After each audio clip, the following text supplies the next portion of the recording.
నందమూరి మోక్షజ్ఞ ఎంట్రీపై నందమూరి అభిమానులు ఎదురుచూపులు అంతా ఇంత కాదు. జూనియర్ బాలయ్య ఎంట్రీ కోసం 1000 కళ్ళు ఎదురు చూస్తున్నాయి. ఇక మోక్షజ్ఞ ఎంట్రీ కోసం అభిమానులే కాదు, సాధారణ ప్రేక్షకులు కూడా ఆసక్తిగా ఎదురు చూస్తున్నారు. ఎందుకంటే రామ్ చరణ్ ఇప్పటికే చిరంజీవి కొడుకుగా pan India range hero stardom సంపాదించగా, నాగార్జున తనయుడు నాగ చైతన్య కూడా టాలీవుడ్ లో ప్రామిసింగ్ హీరోగా మారాడు. అలాగే బాలయ్య కొడుకు హీరోగా ఎలాంటి స్టార్డమ్ అందుకుంటాడో అని తెగ ఆసక్తిగా ఎదురు చూస్తున్నారు. ఏ స్టార్ డైరెక్టర్ ని అడిగినా బాలయ్యకున్న ఇమేజ్ తో ఏ డైరెక్టర్ ను అడిగినా కాదనడు. అంతేకాదు ఇప్పుడు మోక్షజ్ఞ కూడా అల్ట్రా స్టైలిష్ గా మారిపోయాడు. కథ కుదిరితే తొలి సినిమాకే రికార్డులు తిరగరాసే సత్తా ఉందని నందమూరి అభిమానులు అయితే మాట్లాడుకుంటున్నారు. ఇదిలా ఉంటే తాజాగా మోక్షజ్ఞ ఎంట్రీ గురించి బాలయ్య ఆసక్తికర విషయాలు వెల్లడించారు. మోక్షజ్ఞ ఎంట్రీపై అభిమానులు భారీ అంచనాలు ఉన్నాయని, దానికి తగ్గట్టుగానే తొలి సినిమా గ్రౌండ్ వర్క్ జరుగుతుందని బాలయ్య తెలిపారు. అంతేకాదు ఈ సినిమా షూటింగ్ మరో 3 నెలల్లో మొదలవుతుందని నందమూరి అభిమానులకు ఎగ్జైటింగ్ అప్డేట్ ఇచ్చారు బాలయ్య. ఈ అప్డేట్ తో అభిమానులు సంబరాలు చేసుకుంటున్నారు. ఈ చిత్రానికి దర్శకుడు ఎవరన్నది ఇంకా క్లారిటీ రాలేదు. మరోవైపు అతను తన చిత్రం NBK 109 గురించి కూడా చాలా విషయాలు వెల్లడించాడు.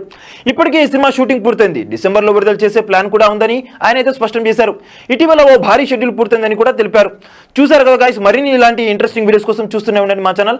మీరు కనుక మొదటిసారిగా మా వీడియోస్ ని చూస్తున్నట్లయితే కనుక మా వీడియోస్ ని లైక్ చేయండి, షేర్ చేయండి, మా ఛానల్ ని సబ్స్క్రైబ్ చేయండి, పక్కన ఉన్న బెల్ ఐకాన్ కూడా యాక్టివేట్ చేసుకోండి. Thank you for watching our videos till and అగదన్ సీ యు, బై బై.